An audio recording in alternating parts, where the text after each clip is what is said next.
Hello and welcome to another revision video. Today I'm looking at a higher tier topic. I'm doing a page from the higher tier revision workbook from edXL. There's a link to that in the description of this video. And we're looking at algebraic fractions today.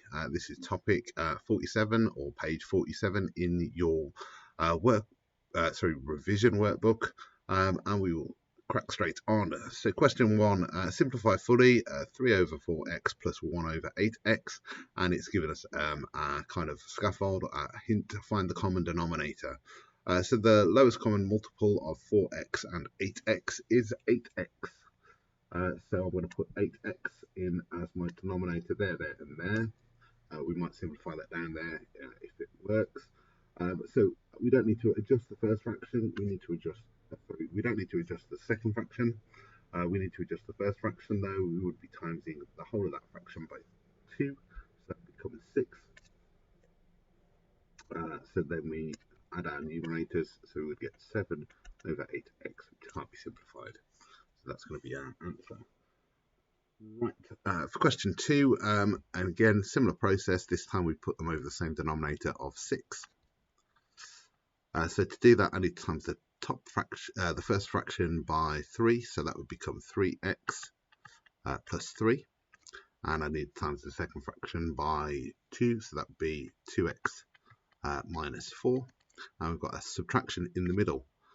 So we can then put them over the same denominator. I'm going to do that over here. And we're doing 3x minus 2x would be x. And then we've got 3 minus negative 4, so that becomes 3 plus 4, so that would be plus 7. So we've got x plus 7 over 6. Okay, part C, this time we've got to put them over the same denominator, and that denominator, I'm going to type on workspace here, that denominator is going to be x plus 3 times by x minus 2.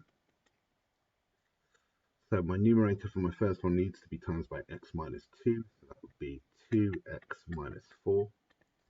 And then we've got a subtraction in the middle, and then this one needs to be times by 1, so that would be, and I'm actually going to treat it as minus 1 instead. So that would give me minus x, and then minus 1 times by 3 would give me minus 3. This means I can simplify it a bit quicker. So 2x minus x is going to be x. And then my number part, minus 4 minus 3 would be minus 7. And then I could multiply out that bracket, or I could just leave it as the factorized version, so x plus 3 times by x minus 2. Okay, and my final one, I'm going to put this one over a denominator of xy, or yx. I like to go alphabetical order.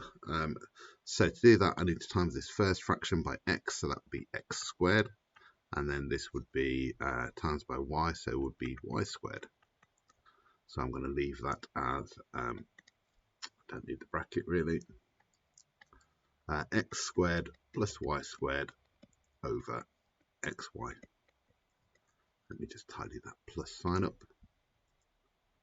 I've lost my squared. There we go. Okay, question 2, simplify fully. And again, we've got a bit of a scaffold. It's suggested that we factorise. So to factorise this, I'm going to 1 and add together to make 2. So and then I'll factorise the bottom line as well. So that would be 4 lots of x plus 1. And then I'm going to cancel that by that. X plus 1 over 4. Okay, going to do the second one now, B. So I'm going to factorise the top and the bottom line. And I'm going to pick the easier one to factorise first of all, because it's going to give me a hint for the second one. And it doesn't really make much of a huge difference here. Both 5 and 3 are prime numbers. I'm going to do the bottom line. So 2 numbers that multiply together to make minus 3 and add together to make 2 are going to be plus 3 and minus 1. And then that gives me a bit of a hint for the top line. So both brackets are going to start with x, and then we're going to have a plus 5 and a minus 1, and then change pen colour. So we can cancel out our minus 1s, x minus 1, sorry, to leave us just with x plus 5 over x plus 3. Okay, question 3. I agree with this idea of cancelling first. So in effect, what we're saying is we can cancel our x's, and that leaves us with just 3 over 5. B then. So again, I would cancel. I can cancel that by this cubed. So in effect, what I've crossed out is the r squared and the cubed to just leave me with r. Anything else? That's it, I think. So that leaves me with 2 times 4 is 8 over 5r. Okay, and for this one, so when we divide by a fraction, it has the equivalent effect of multiplying by its reciprocal. And then we can cancel that and that. Different colour, but you get the idea. So that's going to leave 5 over x squared.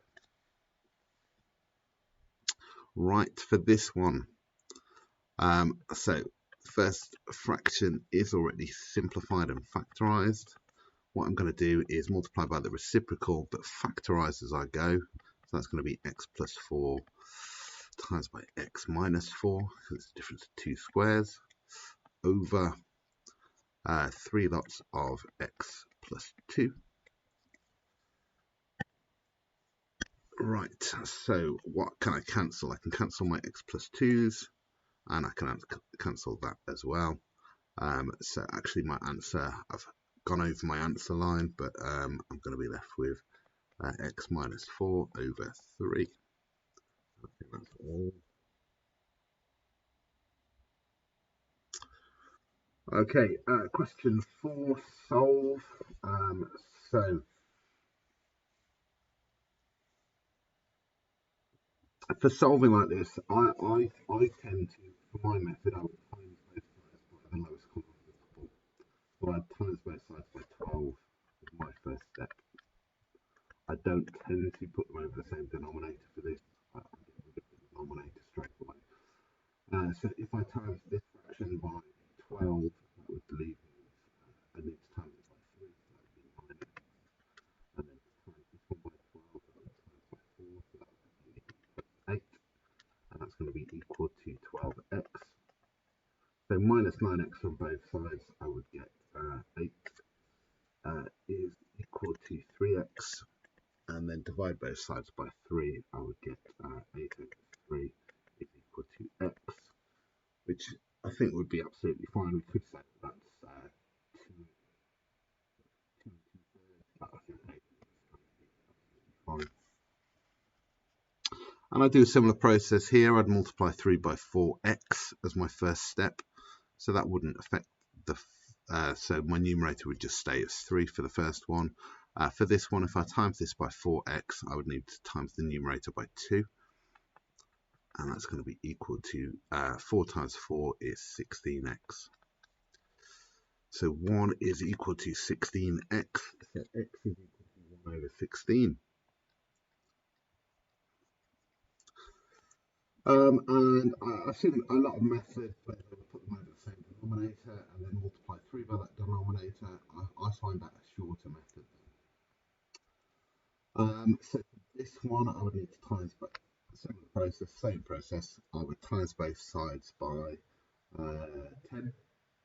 That would create times the numerator here by 5, so that would be 15x plus 10 minus times this by 2 would give me 2x minus double minus here, so that would be plus 2, and that's going to be equal to 30. So I'm actually going to tidy it down here so that I've got room to write my answer. 15x minus 2x would be 13x plus 12 is equal to 30. So that would be 13x is equal to 18. So x would be equal to 18 over 13.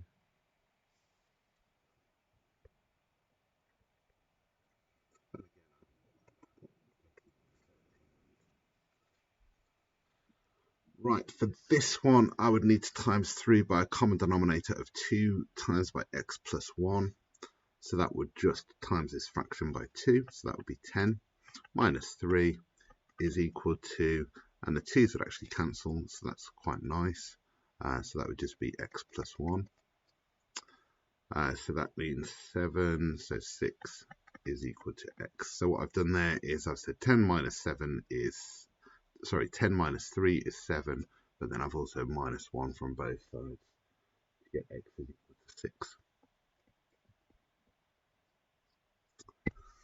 Okay, and that's that page. I hope you found that useful. Thank you for your time in watching. So again, that was section 57, algebraic fractions from the GCSE higher tier Edexcel revision workbook. Subscribe if you like.